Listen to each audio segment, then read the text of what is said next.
Picasso said, "Learn the rules like a pro, so you can break them like an artist." How does this approach apply to your specific field or expertise? As a prep cook, I can tweak the official recipes to make them taste better, but I need to get the basic proportions right. Architecture. You need to comprehend the regulations, requirements, briefs and technicalities to be able to execute your design ideas around them. You can only think out of the box if you know limits of the box. And then the structural engineer has to cram everything back into the box or rearrange what the box is, or build another box so the whole dang thing doesn't come crashing down. Brazilian Jiu-Jitsu has dozens of known positions for attack and defense and hundreds of individual techniques for those specific positions. Knowing how to execute one of those techniques correctly in the appropriate situation is part of training. But in actual competition, chaos ensues, especially at a higher level of competition. The active opponent constantly changes things. The high-level competitor has to abort in the middle, switch to the next move, adjust, change, switch and adjust some more. There's a right way to do the technique, but the artists at the higher levels rarely do it that way. I was hoping someone would bring up martial arts. I've been training BJJ for a while now, and once you've been training long enough you learn that the rules you learned as a white and blue belt can be broken in certain situations. You constantly have to be innovative and think on the fly to beat anyone who knows what they're doing. I draw cartoons as a hobby. People are often surprised that I can draw real pictures. I want to scream. Knowing how to draw realistically helps me with cartoons, because I know how to do body proportions, facial expressions, hair texture, body language, fabric, and how to minimalize a complex drawing into cartoon form. I once heard a style is making a mistake consistently on purpose. I've known some people who are opposed to learning music theory because they don't want to be locked into those rules, but in reality knowing the rules of theory just helps you break them in more interesting ways. Yup, looking back to when I was younger, I did a lot of things in creative ways because I didn't know theory, but also a lot of unpleasant music that would sound way better if I knew theory back then. In computer programming, if you know the low-level nuts and bolts for how the computer works, you can know when to selectively ignore best practices, or even basic safety features, for the sake of getting a slim, sexy optimization working. Example, a friend of mine working with graphics drivers found that he could eke out improved turnaround on frame flipping, that is, sending a picture to the screen to be displayed, by having the writer for the next frame trail the reader for the frame before it as they scanned the same block of memory, so at any given time, that block of memory would actually contain portions of 2 or more separate frames, and the only thing keeping the pictures looking right was the fact that he could assume one piece of code would never catch up to the other. Bioinformatics is the art of being super lazy. Don't want to run more lab experiments to figure out a thing? Just work out a novel way to analyze the data you already have from doing something else unrelated to the question at hand, or even someone else's data that you have lying around. Or, as I like to remind my boss during budget discussions, lab work is expensive, computer time is cheap. I do payroll. There's lots of ways to fix a payroll error, but only one correct way typically, and those usually involve amendments cause clients don't understand when the quarter closes and how taxes work. So, I work in the culinary field. I spent several years in culinary school before training to become a chef, and now I run my own kitchen with about 30 employees under me. We serve between 300 and 500 people at lunch and dinner each day. Honestly, if I hadn't gone to learn all of the basics, like how to make a simple sauce, how to base my timing, and how to season food well, I never would have been able to get to a level where I'm at today. Nowadays, recipes are more like guidelines than anything else, except for baking, of course. Basically, I'll look at what's on the menu for the day, and I will know how to play with it and tease it and make it taste delicious, while still being within the nutrient and caloric guidelines. You can't ever play with stuff and become an artist if you don't learn how to draw in the first place. It's one of the things I love the most about my job, that I've been doing it for long enough now where I'm able to play with it really well. It's taken a decade to even get to this point, and I still have much further to go, but I'm thrilled with the progress I've made in that time alone. A very common lesson of contemporary marketing is that nearly every rule is breakable. For example, during testing, I often find that, and surprisingly, the most optimal digital ad features an attractive young white woman. But you need to test every time, because last week my most successful ad featured a dude facing away from the camera, doing a cartwheel. I am a dude and once did a cartwheel. I'd love a job, please. I'm a singer and vocal coach. You should never push your voice too high or loud to the point of your voice breaking or cracking, as it can cause damage. That being said, if you do it just right or just a little bit, it can make people cry or give a standing ovation if it's just at the right moment to evoke emotion, or even sometimes to cover a weakness in your voice at a certain point of the song, enough to make it sound like a strength. One time got stuck in a YouTube hole of vocal coaches reacting to some popular grunge and other types of music. A lot of comments from the vocal coach were along the lines of, "I definitely wouldn't teach this, but what this artist just did was masterful." I used to work in IT and there is a skill to slacking off. It's a stressful environment, but when you kinda know what your performance targets are, you can game the system a little bit and do just enough work to fly under the radar and not be bothered much. Working from home has been such a treat for people working in IT. Offices are generally quite rude and abusive towards programmers and coders.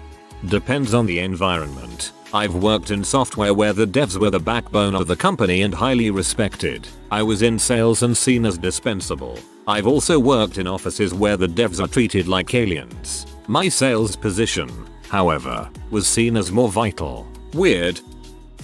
D&D. Anyone who's played for a while can relate. You learn the rules as a new player, but get more relaxed as you play longer, especially when you're about to do a cool stunt of some kind, or you learn how to exploit them without breaking them. I apply the same philosophy to Magic: The Gathering. Best description one my friend said about MTG is, it's a game with rules and cards to break those rules. Dentist. Naturally, there's certain rules you don't ever break. But when it comes to cosmetics aesthetics, you pretty much do become an artist that has to work within some mechanical boundaries. Dental tech here who does work for y'all. We do it on our end to a degree. I know how to actually write code, so I know what to copy from Stack Overflow. That, or I know how to not overbuild my software given my constraints, use case, and resources. Absolutely this LMAO. People massively underestimate how much Googling goes into coding. Like, no, I can't do that specific thing, but give me some time with Stack Overflow and I'll get it working. I make bespoke clothing. Usually it doesn't involve design. I am a terrible designer, but it does involve a lot of creative problem solving. Because part of why clothing designed for one person looks terrible on another person comes down to the rules of fit and construction. Ergo, if I want to make something to spec that will fit and flatter my client and not make them look like a duck in a trash bag, I have to know how clothing is put together in order to know where I can hack and slash the pattern in order to get it to work. Where to add, subtract, change shape, raise, lower, rearrange entirely, only works when you know why it worked in the first place. Now take it up a notch. Cosplay. Video game designers drawing and animating costumes that do not work the way they work in animation, and now someone wants it to be real and fit their body. The amount of problem solving involved would break a lesser man.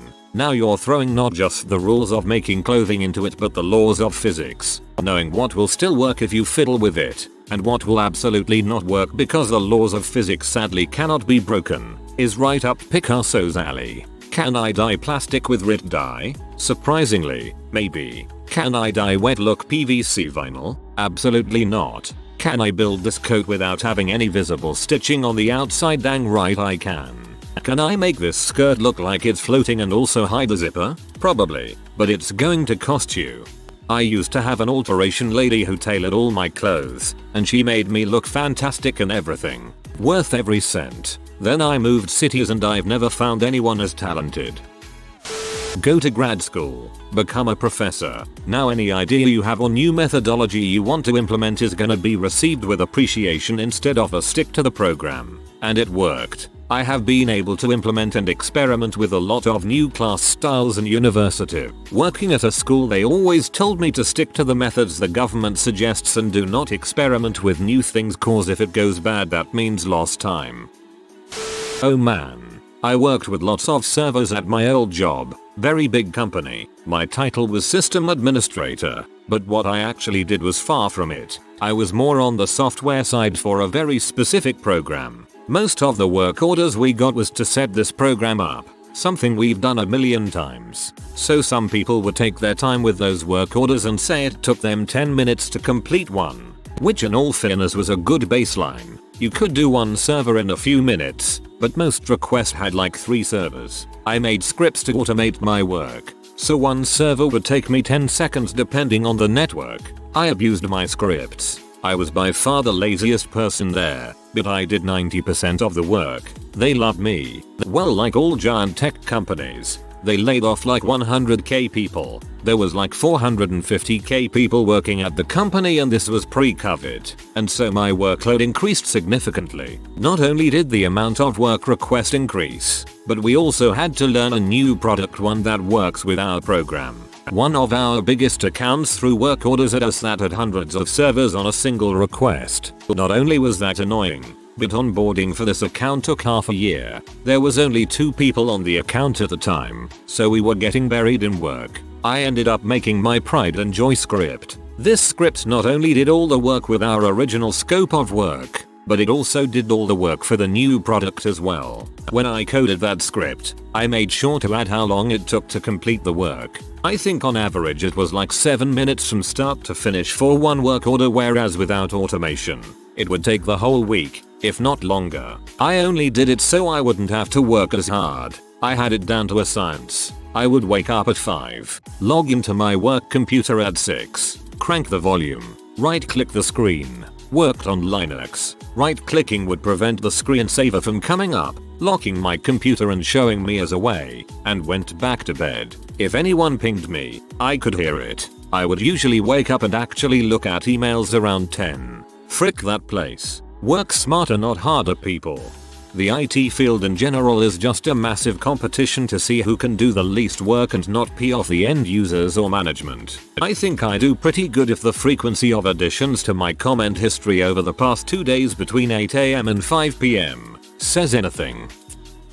In my long career in IT so far, rules are in place to keep users, mainly, from doing something stupid, a bit like warning labels on products. Also, you'll see a spectrum of levels of talent when you gain expertise, probably in most any field, and some will set up roadblocks or tests, especially in job interviews, to see whether you really know your crap or that you just freshly emerged from the A+ exam or agile workshop you went to a boot camp for over this past weekend. Gaining that level of pro-level skill for some can make them less a technician and more an artist, to Picasso's words. Yes, there is rote and slow and steady wins the race in textbook practices, but an artist tends to make non-linear intuitive hops on the path toward solving a problem where someone competent but not beyond that level of technical competence will perhaps be content, or afraid to not do things variously by the book. I'm convinced that the final level in IT is being able to write a bash script without opening Stack Overflow.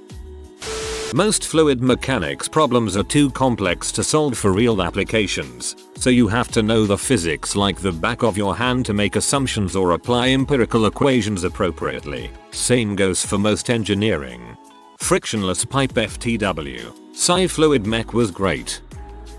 A good GM/DM should learn the raw for the system they are playing so that they can make homebrew encounters, items, classes that don't ruin your game. And be able to make crap up on the fly that also doesn't just ruin your game. So many medications have off-label uses. When you learn medications, you learn how to use them for specific properties. But so many medications have other uses and you pick these tips and tricks up as you go. Like how Viagra was originally created to treat heart problems. It just so happened to have an interesting side effect which now seems to be the main use of the drug instead. Being a teacher of any foreign language, the first thing they teach is that there is no one right method for teaching a language. So we basically learn as much foundational knowledge as we can so that we're able to mix and match and create new games and lesson plans.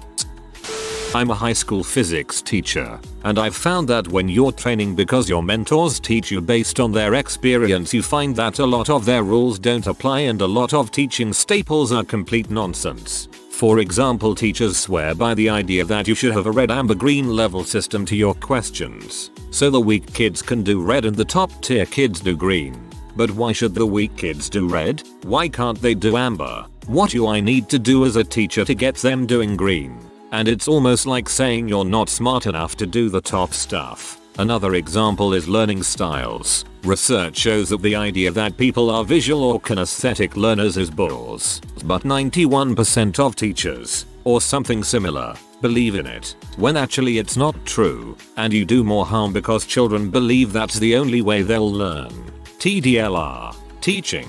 Because there are balls teachers out there who care more about what's best for them rather than what's best for their kids. I am in IT security in this learn the rules like a pro, so you can break them like an artist, is the everyday bread and butter. I look through the curriculum provided by the district thoroughly. I look at everything they want me to do in detail and then promptly disregard it. Most curriculum is teaching to a state test, and I loathe the state test. I prefer to teach them to think, and analyze and question. We just spent 3 days analyzing author's purpose, mood and character motivation by watching War of the Worlds. I prefer to teach them to think, and analyze and question. Thank you. Seriously, thank you. I'm a professional editor proofreader. I used to format every casual text DM with the utmost precision. Back in high school, I joked that improper punctuation gives me hives. What was I trying to prove? Who was I trying to impress? I'm 27 now and don't give a frick. If it's not work related, I let my thumbs be sloppy lil BBC. I truly give zero fricks. Not 100% relevant. Never thought about it before now, though. Free the sloppy lil bitch thumbs movement.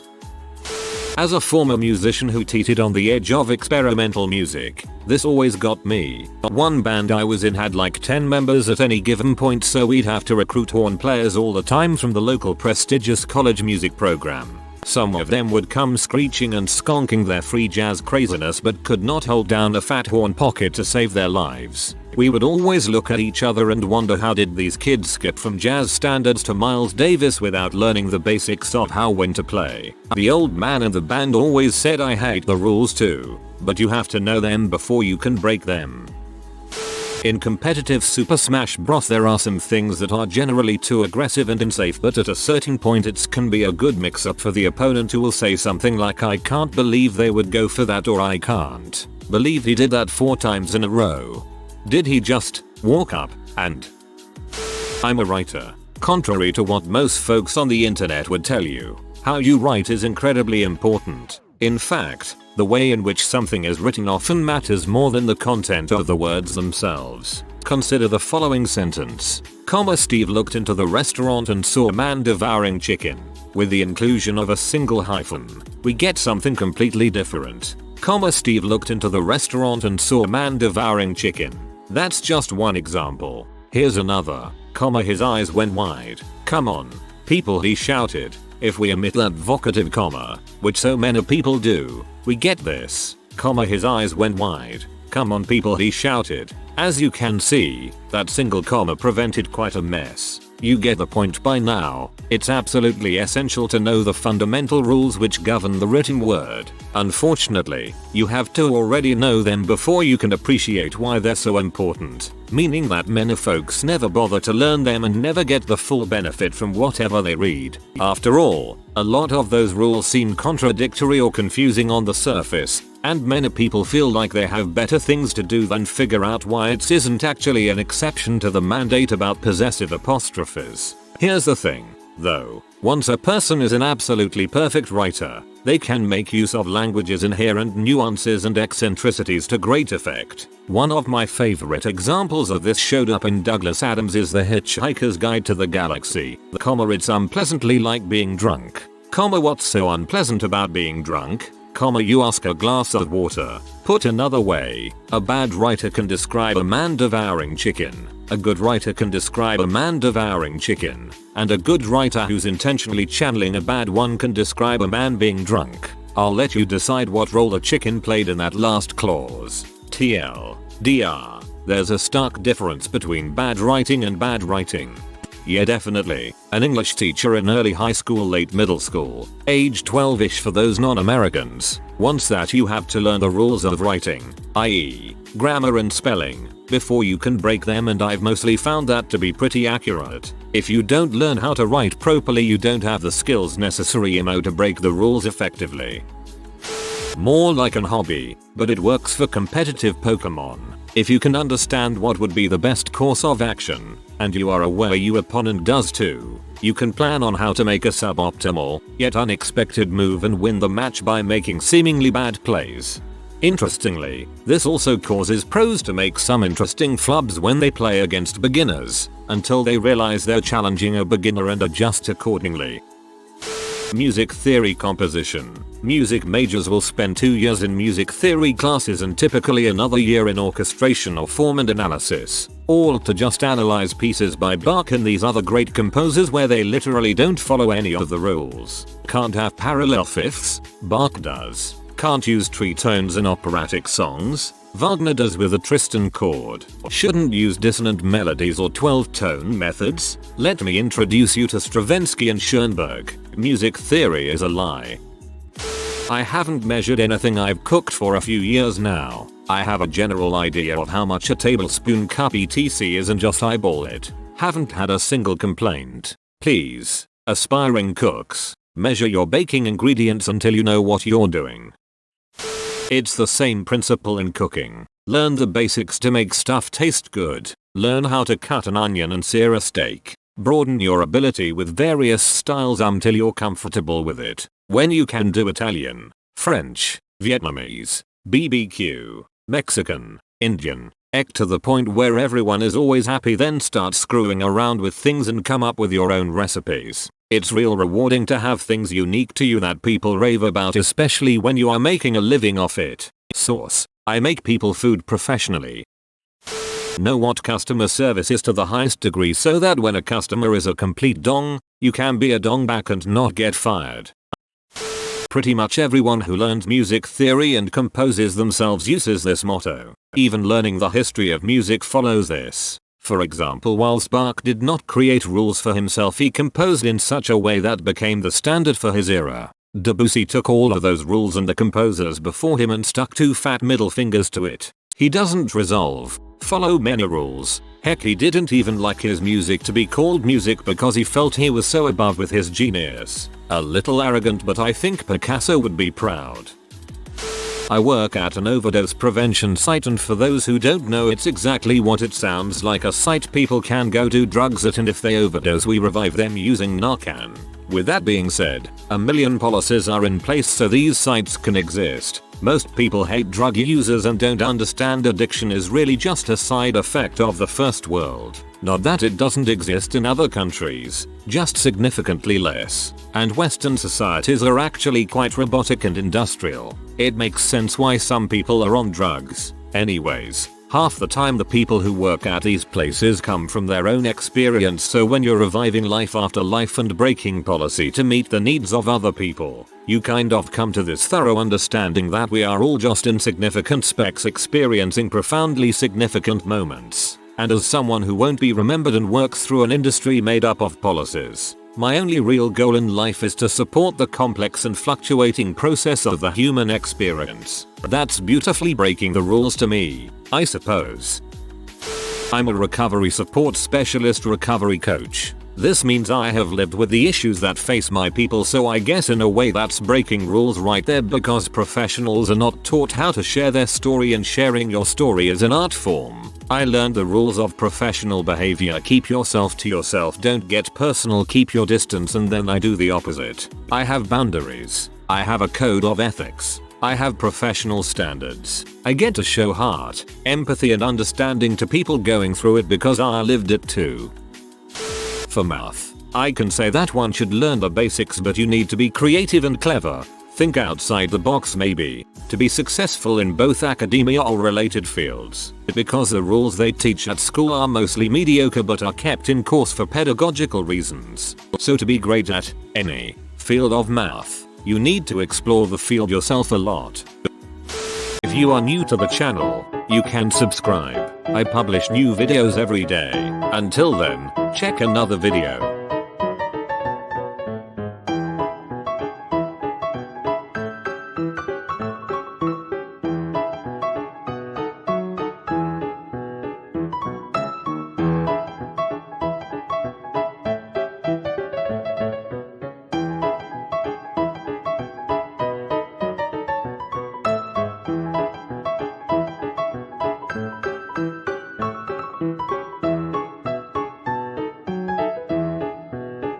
Bye for now.